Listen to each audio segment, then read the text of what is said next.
الصلاة والسلام عليك يا حبيب الله. الصلاة والسلام عليك يا حبيب الله. الصلاة والسلام عليك يا نبي الله.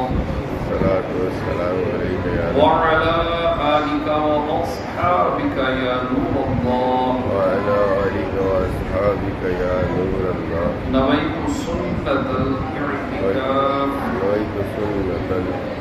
اللہ رب العزت کے آخری نبی مکی مدنی محمد عربی صلی اللہ تعالی علیہ وآلہ وسلم نے ارشاد فرمایا، جو مجھ پر جمعے کے دن 1000 مرتبہ درود پاک پڑھے گا، وہ اس وقت تک نہیں مرے گا جب تک جنت میں اپنا ٹھکانہ نہ دیکھ لے۔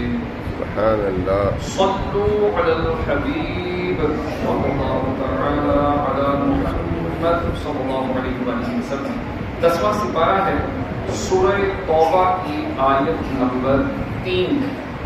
اللہ رب العزت کا فرمان علی شان ہے، وَأَذَانٌ مِّنَ اللَّهِ وَرَسُولِهِ إِلَى النَّاسِ يَوْمَ الْحَجِّ الْأَكْبَرِ، اور منادی پکار دینا ہے اللہ اور اس کے رسول کی طرف سے سب لوگوں میں بڑے حج کے دن، ان اللہ بریء من المشرکین ورسولہ، کہ اللہ بیزار ہے مشرکوں سے اور اس کا رسول۔ فَإِن تُبْتُمْ، تو اگر تم توبہ کرو، فَهُوَ خَيْرٌ لَكُمْ، تو تمہارا بھلا ہے۔ وَإِن تَوَلَّيْتُمْ، اور اگر منہ پھیرو، فَاعْلَمُوا أَنَّكُمْ غَيْرُ مُعْجِزِ اللَّهِ، تو جان لو کہ تم اللہ کو نہ تھکا سکو گے۔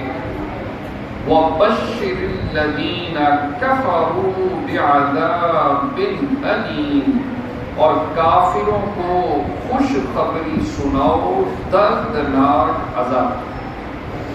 حضرت حسن رحمۃ اللہ تعالی علیہ اس آیت کی تفسیر میں فرماتے ہیں کہ جس سال حضرت ابو بکر صدیق رضی اللہ تعالی عنہ نے حج کیا تھا تو اس میں مسلمان اور مشرکین سب جمع تھے، اس لیے اس حج کو حج اکبر فرمایا گیا۔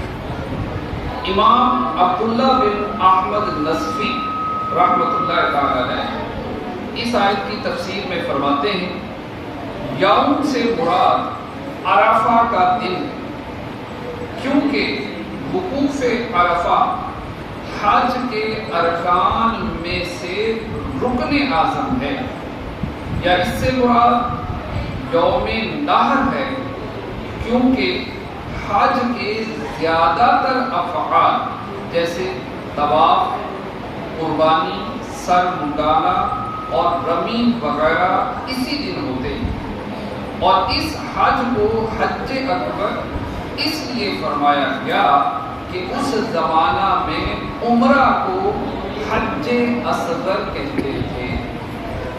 احادیث اور آثار صحابہ میں مختلف دنوں کو حج اکبر کہا گیا ہے، جبکہ عوام میں یہ مشہور ہے کہ جب یوم عرفہ جمعہ کے دن ہو تو وہ حج اکبر ہوگا۔ اس کے ثبوت میں اگرچہ کوئی صریح حدیث موجود نہیں، تاہم یہ کہنا غلط بھی نہیں، کیونکہ بکثرت روایات سے اس دن کا حج اکبر ہونا ثابت ہے۔ بلکہ مولانا علی قاری رحمۃ اللہ تعالی علیہ اس دن کے حج اکبر ہونے کے ثبوت میں الحظ الاوفر فی الحج الاکبر کے نام سے ایک مستقل رسالہ بھی لکھا ہے۔ تفسیر کی کتابوں میں حج اکبر سے متعلق امام ابن سیرین رحمۃ اللہ تعالی علیہ سے ایک قول یہ بھی منقول ہے کہ حج اکبر وہ حج ہے کہ جو اس دن کے موافق ہو جس دن رسول اللہ صلی اللہ تعالی علیہ وآلہ وسلم اور تمام اعراب نے حج کیا تھا۔ تفسیر خازن میں ہے جو حج تاجدار رسالت صلی اللہ تعالی علیہ وآلہ وسلم کے حج کے موافق ہو اسے حج اکبر کہا گیا ہے، اور یہ دن جمعہ کا دن تھا۔ تو اللہ پاک کی بارگاہ میں دعا ہے جو پڑھا سنا ہم کی توفیق عطا